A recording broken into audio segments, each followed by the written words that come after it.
다음으로 40번 보도록 하겠습니다. 과전류 차단기로서 저압전류에 사용하는 산업용 차단기의 전격 전류가 45A일 때 동작 전류가 약 60A더라. 이 차단기는 몇 분 이내에 자동적으로 동작하여야 하는가? 라고 물었습니다.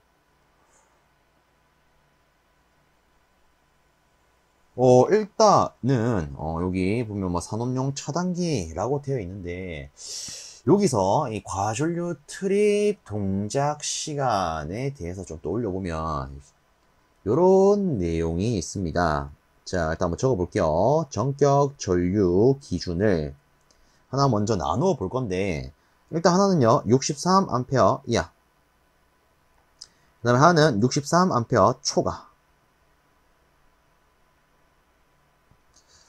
자, 이렇게 놓고 일단 동작 시간은요 63A 이하일 때는 60분으로 잡을 수가 있고 얘는 120분으로 잡을 수가 있습니다. 솔직히 이 문제 같은 경우에는 일단 전격 전류가 45A, 즉 63A 이하로 줬기 때문에 이것만 떠올리더라도 답은 바로 요거를 고를 수 있지 않을까 싶습니다. 자, 일단 좀 더 나아가서 복습 차원에서 한번 체크를 해보면, 자, 산업용 배선 차단기에 대해서만 살펴볼 때는 이렇게 볼 수가 있어요. 자, 하나는요 불용단 전류,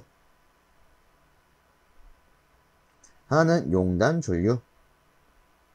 불용단 전류는 뭡니까? 이때는 버텨야 되는 거. 그렇죠. 용단 전류는 다르게 말하면 동작된 전류, 요거 아니겠습니까? 자, 일단 그 기준은 이 둘 다 불용단 전류로 잡을 때는 1.05배, 용단 전류로 잡을 때는 1.3배 이렇게 놓을 수가 있습니다. 뭐 하나 더 해보자면 우리가 주택용으로 기준을 잡는다. 주택용은 이 두 개 묶어가지고 1.13, 그리고 똑같이 묶어서 용단 전류는 1.45배 이렇게 잡을 수가 있습니다. 자, 얘는 어떨 때? 주택용. 그렇죠? 자, 어쨌든 우리는 이 산업용 기준이기 때문에 뭐 이렇게 처음에 한번 살펴봤고요. 답은 미리 체크를 했습니다. 여기서 하나만 더 보자면 전격 전류가 45A일 때 동작 전류가 60A더라. 그럼 얘들이 지금 몇 배 관계에 있는지 한번 보겠습니다. 우리가 60에다가 45 한번 나누어 볼게요. 그럼 얘가 1.33 정도가 나옵니다. 보니까 동작 전류, 얘가 뭐라고 했죠? 용단 전류 했었죠? 1.3, 요 정도 되네. 그렇기 때문에 얘가 약 60A에서 용단 되는구나. 우리 뭐 이렇게도 한번 생각을 해볼 수 있겠죠. 자, 어쨌든 이 문제 같은 경우에는 우리가 요것만 딱 잡더라도, 이 부분만 잡더라도 답을 바로 먹을 수 있는 문제가 되겠습니다. 체크해 주시고 넘어갑니다. 다음으로 41번. 케이블 공사에 의해 비닐 외장 케이블을 조영제 아랫면 또는 옆면에 따라 붙이는 경우, 즉 조영제를 따라 붙이는 경우 지점간 거리는 몇 미터 이하로 해야 되는가? 라고 물었습니다. 자, 조영제에 따라서 붙이는 경우에는 지점간 거리를 우리는 2미터 이하로 할 수가 있다. 그죠? 그리고 추가로 뭐 한 가지만 더 생각을 해보면 뭐 이런 것도 있을 수 있을 겁니다. 수직으로 붙이는 경우에 지점간 거리는 어떻게 됩니까? 이때는 6m 이하. 그쵸? 근데 지금은 그냥 단순히 조영제에 붙이는 경우, 조영제에 따라 붙이는 경우이기 때문에 답은 요 놈이 되겠더라. 다음으로 42번입니다. 진동이 심한 전기 기계 기구의 단자에 전선을 접속할 때 사용되는 것은 물었습니다. 여기서 핵심되는 내용은 이거죠. 진동이 심한 장치 쓰더라. 그럴 때 뭐 써야 돼요? 스프링 와셔야. 그렇죠? 이런 거 나오면 맛있게 굴 거 드셔야겠죠. 다음으로 43번. 다음 중 접지 저항의 측정에 사용되는 측정기는? 하고 물었습니다. 자, 일단 또 접지 저항의 대학에 나왔어요. 그쵸? 그러면 요 선지를 봤을 때 어떤 걸 답으로 고를 수 있을까요? 일단 접지 저항을 측정한다. 그러면 우리는 당연스럽게 접지 저항계 요거를 생각해 볼 수 있는데 얘를 영문으로 하면 얘가 어스 테스터가 됩니다. 답은 1번이에요. 그래서 앞에 접지 저항계에 대한 문제가 나왔는데 또 이렇게 나왔죠. 약간 명칭이 바뀌어서 참고해 주십시오. 뭐 이런 경우도 있겠더라. 자, 다음으로 44번 문제입니다. 박강 전선간의 규격에 해당하는 것은? 물었습니다. 자, 요 같은 경우에는 간단하게 이렇게 안내를 드리겠습니다. 보통 저는 이렇게 말하는데 후짝 박홀.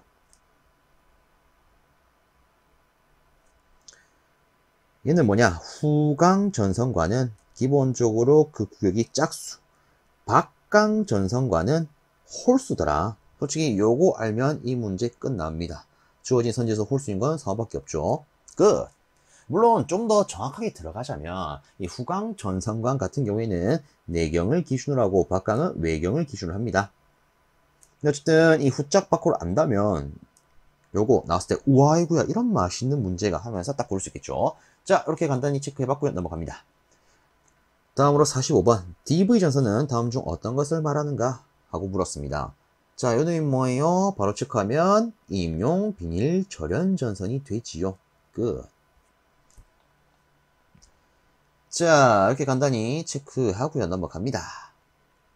다음으로 46번 가연성 가스가 새거나 치료하여 전기설비가 발화원이 되어 폭발 우려가 있는 곳에 있는 저압 옥내 전기설비의 시설 방법으로 가장 적합한 것은 하고 물었습니다.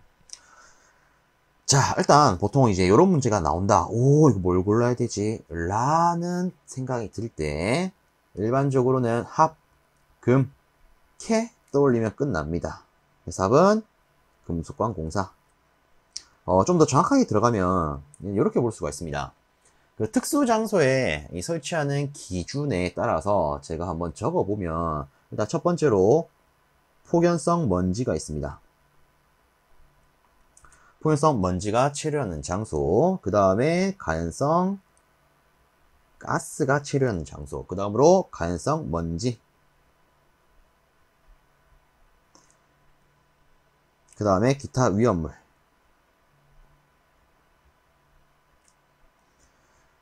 자, 이 기준으로 제가 앞에 합금캐라고 했는데 순서를 조금 바꿔가지고 금, 캐, 합이라고 쓰도록 하겠습니다.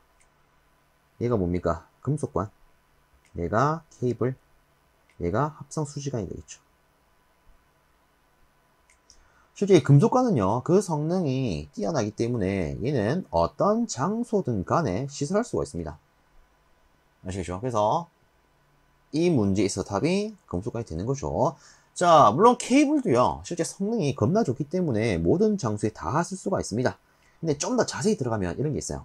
폭연성 먼지가 존재하는 장소에 있어서는 케이블 공사를 할 수는 있되 캡타이어 케이블은 제외한다.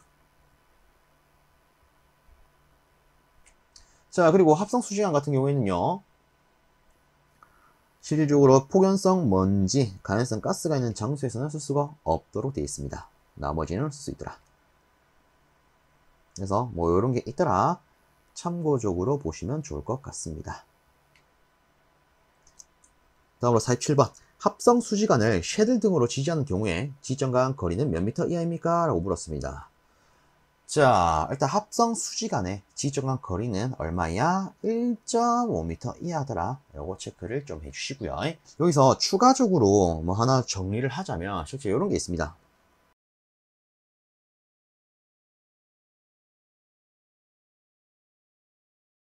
자, 공사 중에 따른 지정한 거리인데 제가 일단은 쭉 나열부터 해보도록 하겠습니다.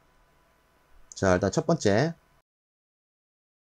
캡타이어 케이블과 합성 수지의 가요 전선관.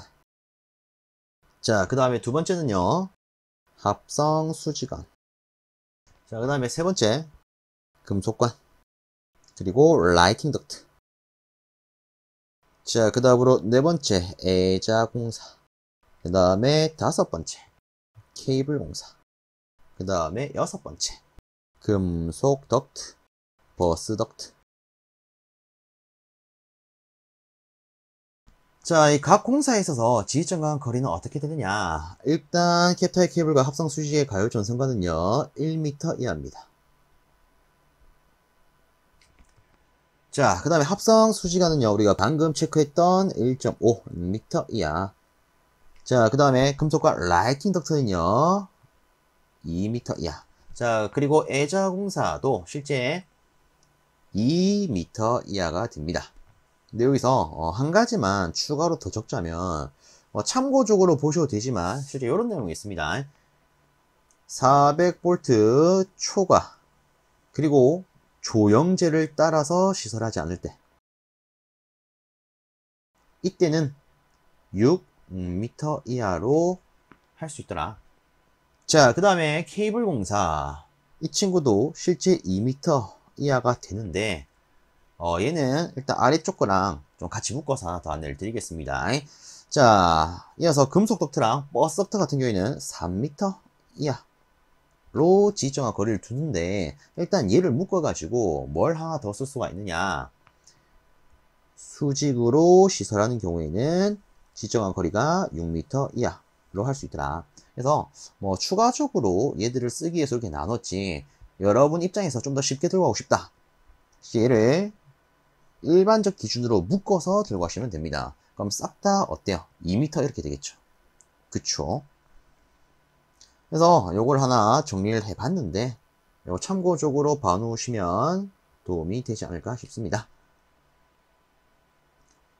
자, 다음으로 48번. 단선의 브리타니아 직선 접속 시 전선 피복을 벗기는 길이는 전선 지름의 약 몇 배로 하는가? 라고 물었습니다. 솔직히 이 같은 경우에는 암기사항이죠. 자, 단선의 브리타니아 직선 접속 시에 전선 피복을 벗기는 길이는요, 전선 지름의 약 20배 정도로 합니다. 자, 이 문제 같은 경우에는 간단히 이렇게 체크하고 넘어가도록 하겠습니다. 그래서 이런 게 또 나왔더라. 참고해 주시고요. 자, 다음으로 49번 보겠습니다. 점유 면적이 좁고 운전 보수에 안전하며 공장, 빌딩 등의 전기실에 많이 사용되는 배전반은 어떤 것입니까? 라고 물었습니다. 실제 공장이나 빌딩에 있어서 전기실에 이런 식으로 함에 들어간 이런 배전반을 많이 사용을 합니다. 얘를 우리는 큐비클형이라 불러요. 그래서 답은 4번 되겠습니다. 체크해 주시고 넘어갑니다. 다음으로 50번입니다. 한국전기설비규정에 따르면 전선에 접속 시 전선의 강도는 몇 퍼센트 이상 유지해야 하는가? 라고 물었습니다. 자, 요 문제가 나왔을 때 요거를 찍으시는 분들이 계시지 않을까 싶습니다. 실제 이런 게 있죠. 전선을 접속할 때 전선의 강도는 20% 이상 저하되지 않도록 한다. 그렇죠? 근데 얘를 반대로 말하면 이렇게 말할 수가 있습니다. 그 강도를 80% 이상 유지하도록 해야 된다. 지금 뭐라고 물었습니까? 얼마 이상을 유지해야 되는가? 이놈에 대해서 물었죠. 그래서 이 문제의 답은 요 놈이 됩니다. 그래서 만약에 이 지문이 몇 퍼센트 이상 저하시키면 안 되는가? 라고 되어 있다면 당연히 이 놈이 답이 될 수 있을 거예요. 근데 지금은 유지, 몇 퍼센트 이상 유지해야 되는가? 라고 물었기 때문에 얘가 답이 됩니다. 그래서 요거 기준을 좀 잘 체크해 주셔가지고 이런 문제 나왔을 때 맛있게 드셨으면 좋겠습니다. 자, 정도로 마무리하고 넘어갑니다. 51번. 지중전선로의 시설 방식이 아닌 것은 물었습니다. 자, 바로 체크할게요. 지중전선로의 대표적인 시설 방식이 뭐가 있습니까? 직매식, 즉 직접 매설식, 그리고 관로식, 암거식이 있다. 기존. 그럼 답은 막바로 3번 될 거예요. 이런 거 나오면 거침없이 탁! 아, 이놈이 답이지! 이렇게 드셔야겠죠. 넘어갑니다. 다음으로 52번. 2인용 비닐 절연 전선의 공칭 단면적 8스퀘어 되는 연선의 구성은 소선의 지름이 1.2mm일 때 소선수는 몇 가닥으로 구성되어 있는가? 이렇게 물었습니다. 지금 물은 건 어쨌든 요놈 아니겠습니까? 소선의 개수. 그쵸. 물론 요런 게 있습니다. 어떤 게 있냐면 참고적으로 안내를 드렸을 때 연선 단면적에 대한 관계식, 얘를 A라고 놓을게요. 이 친구는요, 일단 소선의 개수 곱하기 소선의 단면적 하면 되는데, 이 단면적을요, 우리는 이렇게도 표현할 수 있습니다. 4파이 d 제곱. 그러면 이때 스몰 d, 얘가 뭐가 되느냐? 바로 소선의 지름요. 그럼 어쨌든 우리가 구하고자 하는 건 개수 아니겠습니까? 그죠? 그래서 수식을 이양을 할 건데, 일단 요따다가 주어진 거 그대로 적어 볼게요. 일단 단면적이 8스퀘어 여기 주어져 있고요. 그 다음에 여기 스몰 t에는 1.2를 넣으면 될 거예요. 그럼 이대로 우리가 이항을 한다면 8에다가 얘가 넘어가서 곱하기 4, 분모는 파이 곱하기 1.2 제곱이 될 겁니다. 실제 요거를 계산기로 두드리죠. 그러면 7.07이 나와요. 그럼 몇 가닥? 7가닥. 4번 고를 수 있겠더라. 물론 이런 관계식을 가지고 우리가 풀 수 있지만 요거를 저는 이렇게도 안내를 드려볼게요. 소선의 총수. 때때로 요거에 대한 문제도 나온다. 그죠? 그래서 일단 기본적으로는 한계가 있습니다. 근데 층수가, 자, 위에 파란 걸로 층수를 적어 볼게요. 층수가 1개일 때, 전체 소선의 개수는 7개가 됩니다. 층수가 2개가 될 때는 19개가 됩니다. 층수가 3개가 될 때는 소선의 총수가 37개가 돼요. 근데 요 같은 경우에 우리는 보통 이렇게 들고 갑니다. 이를 기준으로 6의 배수만큼 순차적으로 더해줘라. 즉, 이렇게 될 때는 6이 더해집니다. 자, 그 다음에 층수가 2가 될 때는 6을 2배한 12만큼 더해져요. 그럼 이때는 6을 3배 한 18이 더해지죠. 그래서 여기다가 더하니까 19, 19에다가 18 더하면 37 이렇게 나오죠. 맞습니까? 그래서 우리는 요거는 조금 챙겨갈 필요가 있습니다. 그러면 실제 답은 나온 거나 마찬가지예요. 자, 보세요. 일단 기본적으로는 한 가닥 있는데 우리가 어쨌든 여러 개의 소선으로 구성한다라고 치면은 층수 하나 증가시켰을 때는 몇 개가 와야 돼요? 바로 7개 소선이 나와야 되죠. 그럼 요 보기 중에서 나올 수 있는 거는 이거밖에 없지 않습니까? 그쵸? 나머지는 총 소선수로서는 쓸 수 없다. 솔직히 이것만 아시더라도 이 문제는 맞출 수 있지 않나 이렇게 생각을 합니다. 그래서 이 개념으로도 다시 한번 접근을 해봐 주십시오. 다음으로 53번. 다음 중 가요 전선과 공사로 적당하지 않은 것은? 하고 물었습니다. 자, 일단 여기 보면 여러 가지 내용이 나와 있는데 간단히 언급을 좀 드리자면 일반적으로 말하는 가요 전선관 공사는요, 뭐 제1종 금속관 또는 제2종 금속관 가요 전선관을 의미를 합니다. 여기는 보통 어떤 데 씁니까? 굴곡 개소가 많아가지고 금속관 공사를 하기 어려운 곳에 씁니다. 굴곡 개소가 많은 장소. 그리고 비교적 짧은 부분의 공사. 요런데 이 가요 전선 공사를 사용할 수 있습니다. 그래서 여기 주어진 선지를 가지고 보면 옥내의 천장 은폐 배선으로 팔각 박스에서 형광 등 기구에 이르는 짧은 부분의 전선관 공사. 그렇죠? 비교적 짧은 부분에는 이럴 수가 있겠더라.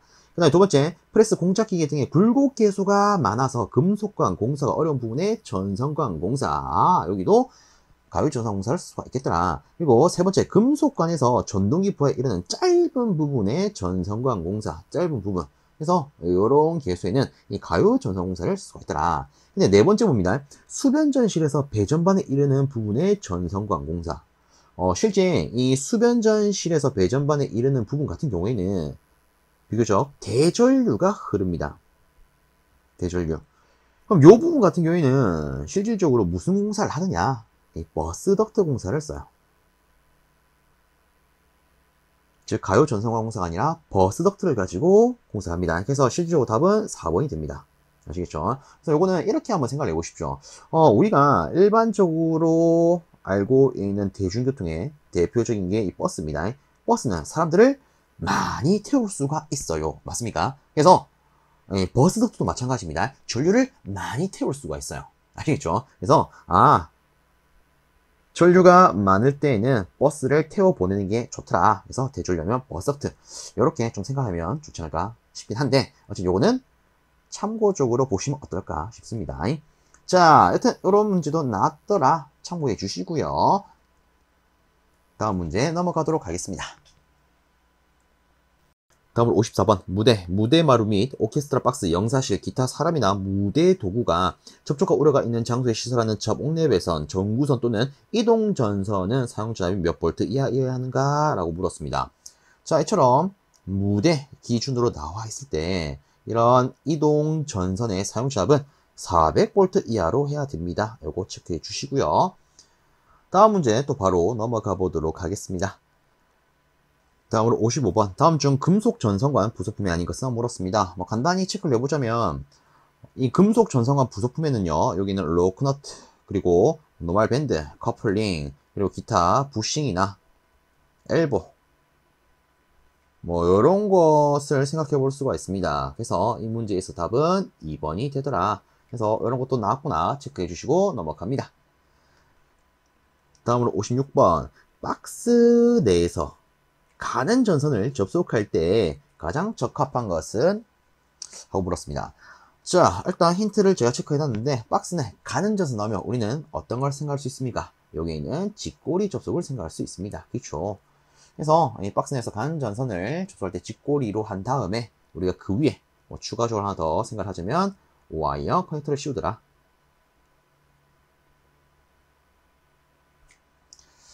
자, 그래서 시험 치러 갔을 때 이런 거 있으면 딱 맛있게 드시고요. 넘어갑니다.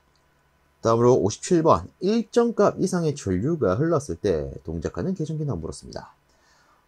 자, 일단은 뭐 요걸 가지고 바로 보면 일정 값 이상이다, 우리가 보통 오버된다 이런 표현을 씁니다. 그렇죠? 그리고 전류예요. 그러면 오버 커런트 릴레이가 되어서 OCR 요 놈이 답이 되겠네요. 그쵸?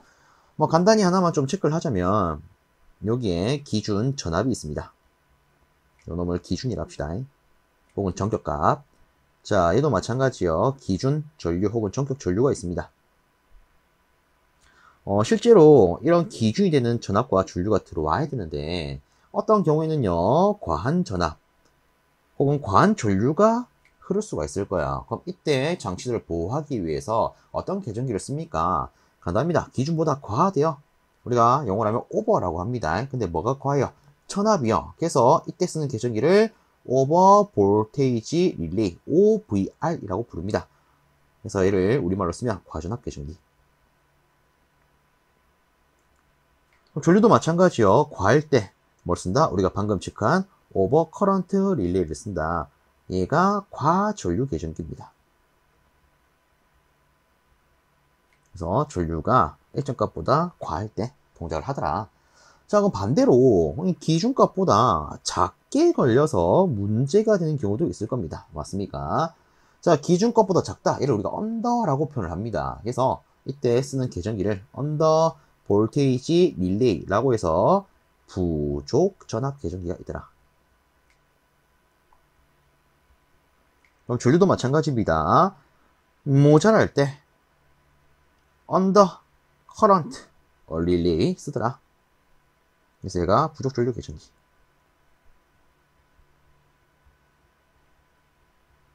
그래서 참고적으로 봐주시고 넘어가겠습니다. 다음으로 58번. 과전류 차단기로 시설하는 퓨즈 중 고압전로에 사용하는 포장 퓨즈는 전격 전류의 몇 배의 전류에 견뎌하는가? 라고 물었습니다. 자, 그럼 여기서 우리가 고를 수 있는 것은 3번 1.3배가 될 거예요. 그쵸?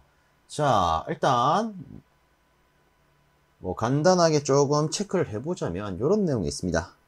고압 및 특고압 전로 중에 과전류 차단기의 시설해서 여기에 사용하는 포장 퓨즈와 비포장 퓨즈의 교육은 어떻게 됩니까? 자, 일단은 이 포장 퓨즈 같은 경우에는 요것도 체크하겠습니다.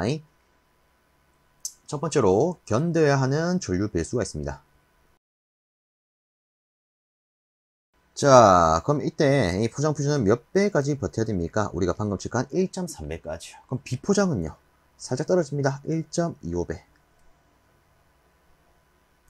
그리고 하나 더 체크를 하자면 또 이런 것도 있죠. 2배 전류로 용단되는 시간. 포장 퓨즈 같은 경우에는 2시간입니다. 근데 비포장은 뒤에 이놈의 단위가 바뀌어야 2분으로. 아시겠죠? 물론 우리가 다르게 표현하면 얘는 뭐 120분 이렇게도 쓸 수가 있을 겁니다. 자, 그래서 뭐 이런 내용이 있더라. 참고해 놓으면 도움이 될 수 있겠다. 그죠? 그래서 답은 다시 한 번 더 3번이 되더라. 자, 다음으로 59번입니다. 다음 중 애자 사용 공사에서 여기에 사용되는 애자의 구비 조건과 거리가 먼 것은? 하고 물었습니다. 일단 당연히 절연성 요거 체크해야 될 거예요. 그쵸? 왜? 이 애자 장치를 우리는 다르게 절연 지지체라고 하기 때문에 절연은 당연한 거죠. 그 다음에 내수성, 그쵸? 그 다음에 난연성. 그래서 실제 요 세 가지는 이 애자의 구비 조건에 해당되는 성능이 됩니다. 맞습니까? 근데 광택성, 이 뭐야? 야, 뭐 이 반질반질한 정도인가? 야, 멀리서 보니까 빛이 반사해서 겁나 반질반질하네. 야따 이쁘다. 뭐 이런 걸 볼 건 아니죠, 우리가 애자를. 그래서 실제 답은 4번이 됩니다. 그래서 이런 거는 은근히 또 나온 문제이기 때문에 나왔다. 맛있게 드시면 됩니다. 되겠죠. 다음으로 60번. 고압 가공 인입선이 일반적인 도로 횡단 시 설치 높이는 어떻게 됩니까? 이렇게 되어 있는데, 일단은 우리가 다시 보면 좋은 것들이 있겠죠. 자, 그게 뭐냐? 바로 가공 인입선의 설치 높이 기준. 자, 요거 간단히 한번 보고 바로 다 골라보도록 하겠습니다. 요거를 제가 뭐 다 쓸 건 아니고, 필요한 거 기준, 즉 저압과 고압만 살펴보도록 하겠습니다. 그리고 설치 장소 분류는 이렇게 한번 적어 볼게요. 횡도 처리. 자, 횡이 뭘까요? 횡단보도교. 그 다음에 도는 도로. 이 친구는 철도 및 궤도. 그 다음에 얘는 이외 장소. 이렇게 될 겁니다. 하나 참고하시면 좋은 게 있습니다. 우리가 일반적으로 말하는 이 도로는 어떠한 도로를 말하느냐? 교통이 번잡한 도로를 말합니다. 그러면 어쩌다가 교통이 번잡하지 않은 기준으로 나올 수 있겠죠. 그럼 얘는 어떻게 분류됩니까? 얘가 바로 대표적인 이외 장소 기준이에요. 그래서 교통이 번잡하지 않다면 요 기준으로 해석할 수가 있습니다. 알겠죠? 자, 그러면 이때 저압 기준부터 그 설치 높이를 한번 따져보도록 하겠습니다. 자, 저압 인입선일 때는 횡단보도교 위에 설치를 한다. 그럼 이때 3m 이상 높이로 설치할 수가 있습니다. 자, 도로를 횡단하게 되면요, 5m. 철도는 6.5죠.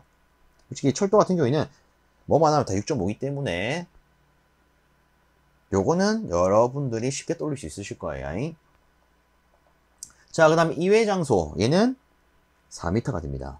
그럼 고압 인입선일 때는 어떻게 합니까? 살짝 올라갑니다. 요거부터 보면 살짝 올라가서 3.5m. 자, 얘는 좀 더 올라갑니다. 얘가 0.5m 증가했죠. 그럼 여기 더블 1m 플러스 해줍니다. 그럼 6m가 되겠죠. 근데 철도 및 궤도는 변함이 없이 6.5예요. 자, 이외 장소 얘도 똑같이 1m 추가해서 이렇게 잡아주시면 되겠습니다. 자, 그럼 끝났죠. 그리고 한 가지만 더. 실제 이 가공 인입선에 있어서 이 고압선 기준으로 체크한 요 놈은요, 누구랑 똑같으냐? 저고압 가공 전설로 기준과도 같습니다. 그래서 이렇게 또 잡아 놓으면 하나 더 묶어서 복습 되겠다, 그죠? 자, 여튼 이렇게 마무리하고요. 우리 답 골라봅시다. 자, 다시 고압 가공 인입선이 일반적인 도로를 횡단한대요. 그러면 그때 설치 높이는 6m 이상이 된다. 자, 그리고 한 가지 더. 일반적인 도로를 하면 뭐라고 했죠? 교통이 번잡한 걸 기준한다. 그렇죠? 자, 이렇게 하면 24년 4회에 출제되었던 60문항의 풀이가 끝이 납니다. 모쪼록 저와 함께 풀어본 이 60문항이 여러분들께 조금이라도 도움이 되어서 많은 분들이 꼭 좋은 결과를 맞이할 수 있었으면 좋겠습니다. 자, 영상 여기서 마무리하겠습니다. 여러분들 수고 많으셨습니다.